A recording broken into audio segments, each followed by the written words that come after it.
Hi hello. പത്തരമാറ്റിൻ്റെ ഇന്നത്തെ പുത്തൻ വിശേഷത്തിലേക്ക് എല്ലാ കൂട്ടുകാർക്കും സ്വാഗതം. അങ്ങനെ നമ്മുടെ ജലജയും അനാമികയും ജാനകിയും ഒക്കെ പ്ലാൻ ചെയ്യുന്നുണ്ട്.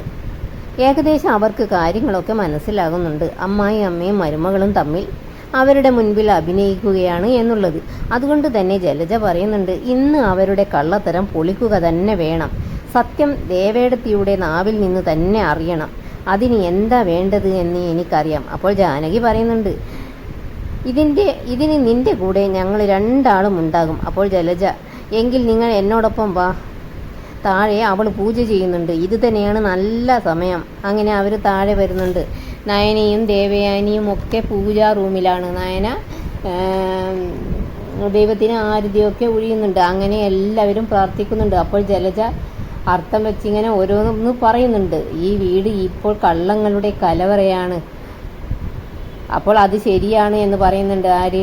നമ്മുടെ ദേവയാനി. നീയും നിന്റെ മോനും അതുപോലെയുള്ള കള്ളത്തരങ്ങളാണ് കാണിക്കുന്നത് എന്നൊക്കെ പറയുന്നുണ്ട്. അന്നേരം ജലജ പറയുന്നുണ്ട്, അതിനെപ്പറ്റിയൊന്നും ഏട്ടത്തി കൂടുതലൊന്നും പറയണ്ട. ഇപ്പോൾ കള്ളത്തരങ്ങൾ കാണിക്കുന്നത് ആരാണെന്ന് എല്ലാവർക്കും അറിയാം. ആദർശിനെ പോലെ മഹാഭാവം ചെയ്തിട്ട് അതും മറച്ചു വെച്ച ഒരു കൊച്ചുമക്കളും ഈ വീട്ടിലില്ല. അത് കേട്ട് മുത്തശ്ശി ജലജയോട് പറയുന്നുണ്ട്, അത്തരം സംസാരങ്ങളൊക്കെ നീ നിർത്ത്. അതെന്തിനാണമ്മേ നിർത്തുന്നത് എന്ന് ചോദിക്കുന്നുണ്ട് നമ്മുടെ ജാനകി.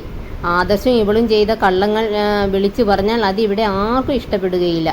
അതിനിടയ്ക്ക് അനാമികയും പറയുന്നുണ്ട്, അതെ, അത് ശരിയാ, ഈ വീട്ടിൽ ഓരോരുത്തർക്കും ഓരോ നിയമമാണ്. അപ്പോൾ ജലജ പറയുന്നുണ്ട്, അതൊക്കെ അവിടെ നിൽക്കട്ടെ മോളെ, ഞങ്ങളിപ്പോൾ ഇവിടെ വന്നത് ഈ ഗണപതിയുടെ മുൻപിൽ വെച്ച് ഏട്ടത്തിയെ കൊണ്ട് സത്യം ചെയ്യിപ്പിക്കാനാണ്. അന്നേരം ജാനകിയും ദേവയാനിയോട് ചോദിക്കുന്നുണ്ട്, ഏട്ടത്തി ഇപ്പോൾ ഇവളെ ആത്മാർത്ഥമായി സ്നേഹിക്കുന്നില്ലേ?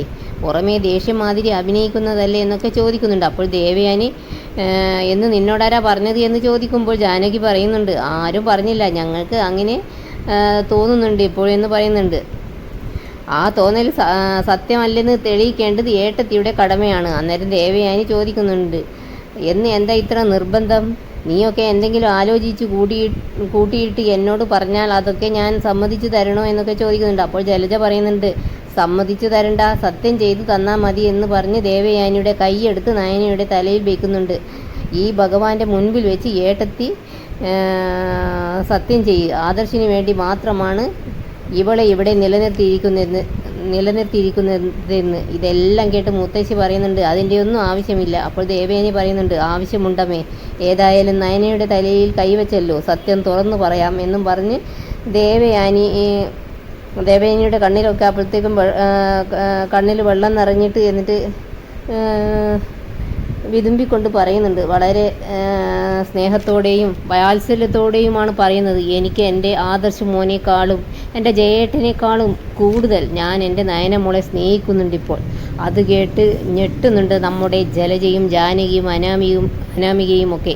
പിന്നെ ദേവയാനി നയനയെ കെട്ടിപ്പിടിച്ച് കരയുന്നുണ്ട്. പരസ്പരം അവർ അവരുടെ കണ്ണുനീരൊക്കെ തുടച്ചു കൊടുക്കുന്നുണ്ട്. ഇതൊക്കെ കണ്ട് ഒട്ടും ഇഷ്ടപ്പെടാതെ നിൽക്കുന്നുണ്ട് 3 പേരും. പിന്നീട് ദേവയാനി ചോദിക്കുന്നുണ്ട്, ഇനി നിനക്കൊക്കെ എന്താ അറിയേണ്ടത്? അപ്പോൾ ജലജ പറയുന്നുണ്ട്, ഇതങ്ങ് പറഞ്ഞാൽ മതിയായിരുന്നല്ലോ, എന്തിനാ വെറുതെ മനസ്സിൽ വെച്ചുകൊണ്ട് നടന്നത് എന്ന് ചോദിക്കുന്നുണ്ട്. അപ്പോൾ ദേവയാനി പറയുന്നുണ്ട്, ഇനിയും അനാവശ്യ ചോദ്യങ്ങൾ ചോദിക്കാതെ എന്തിനാ ഞാൻ എൻ്റെ മരുമകളെ ഇഷ്ടപ്പെട്ടത് എന്ന് അറിയണ്ടേ? എൻ്റെ ജീവൻ നിലനിർത്തിയത് ആരാണെന്ന് അറിയണ്ടേ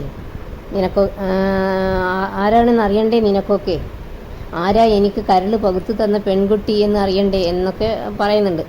വാ എൻ്റെ കൂടെ എന്നും പറഞ്ഞ് ദേവയാനി അവരെ എല്ലാവരെയും വിളിച്ചുകൊണ്ട് പോകുന്നുണ്ട്. എന്നിട്ട് നയനയുടെ അവാർഡ് ദാന ചടങ്ങിൻ്റെ വീഡിയോ ക്ലിപ്പ് എല്ലാവർക്കും കാണിച്ചു കൊടുക്കുന്നുണ്ട്. അത് കണ്ട് എല്ലാവരും ഞെട്ടുന്നുണ്ട്. എന്നിട്ട് ദേവയാനി പറയുന്നുണ്ട്, ആശുപത്രി കിടക്കിൽ മരണത്തോട് മല്ലടിച്ച് കിടക്കുന്ന സമയത്ത് എനിക്ക് കരൾ പകുത്തു തന്ന് എൻ്റെ ജീവൻ നിലനിർത്തിയത് എൻ്റെ നയനമുള. ഇതൊക്കെ കേട്ട് അനാമികയും ജാനകിയും ജലജയും അങ്ങ് ഷോക്കേറ്റതുപോലെ നിൽക്കുന്നുണ്ട്. എന്നിട്ട് ദേവയാനി ജലജയുടെ മുടിക്കുത്തിന് പിടിച്ച് ചോദിക്കുന്നുണ്ട്, അങ്ങനെയുള്ള എൻ്റെ നയനമോളുടെ തലയിൽ കൈവച്ച് അവളെ ഞാൻ സ്നേഹിക്കുന്നില്ല എന്ന് പറയണോടി? അത് നിനക്ക് കേൾക്കണോ? അപ്പോൾ ജലജ പറയുന്നുണ്ട്, സത്യം പറയണമെന്നല്ലേ ഞാൻ പറഞ്ഞുള്ളൂ. അന്നേരം ദേവയാനി പറയുന്നുണ്ട്, സത്യം പറഞ്ഞു കഴിഞ്ഞു. നീ ഓരോ തവണയും എൻ്റെ മോളെ കുറ്റം പറയുമ്പോൾ വേദനയോടെയാണ് ഞാൻ കേട്ടുകൊണ്ടിരുന്നത്. മനസ്സിൽ കൊണ്ടു നടക്കുമ്പോൾ ശ്വാസം മുട്ടലായിരുന്നു. ഇതൊക്കെ മനസ്സിൽ കൊണ്ട് നടക്കുമ്പോൾ വല്ലാത്തൊരു ശ്വാസം മുട്ടലായിരുന്നു. ഏതായാലും നടന്നതൊക്കെ പറയാൻ നീയൊക്കെ അവസരമുണ്ടാക്കിയല്ലോ, അതിന് നന്ദി പറയുകയാണ്. എൻ്റെ നയനമോളെ പോലെയുള്ള ഒരു മരുമകളെ കിട്ടിയതിൽ വളരെ സന്തോഷവതിയാണ് ഞാൻ. ഇനി എൻ്റെ മോളെ ഒന്ന് നുള്ളി നോവിക്കാൻ പോലും ഞാൻ ആരെയും അനുവദിക്കില്ല എന്നും പറഞ്ഞ് നയനയെയും ചേർത്ത് പിടിച്ചുകൊണ്ട് ദേവയാനി പോകുന്നുണ്ട്. ഇതോടെ ഇന്നത്തെ എപ്പിസോഡ് ഇവിടെ അവസാനിക്കുകയാണ്. നിങ്ങൾക്ക് ഈ വീഡിയോ ഇഷ്ടപ്പെടുമെന്ന് വിശ്വസിക്കുന്നു. ഇഷ്ടപ്പെട്ടാൽ സബ്സ്ക്രൈബ്, ലൈക്ക് ചെയ്തു ഒന്ന് സപ്പോർട്ട് ചെയ്യാൻ മറക്കരുതേ. Thanks for watching.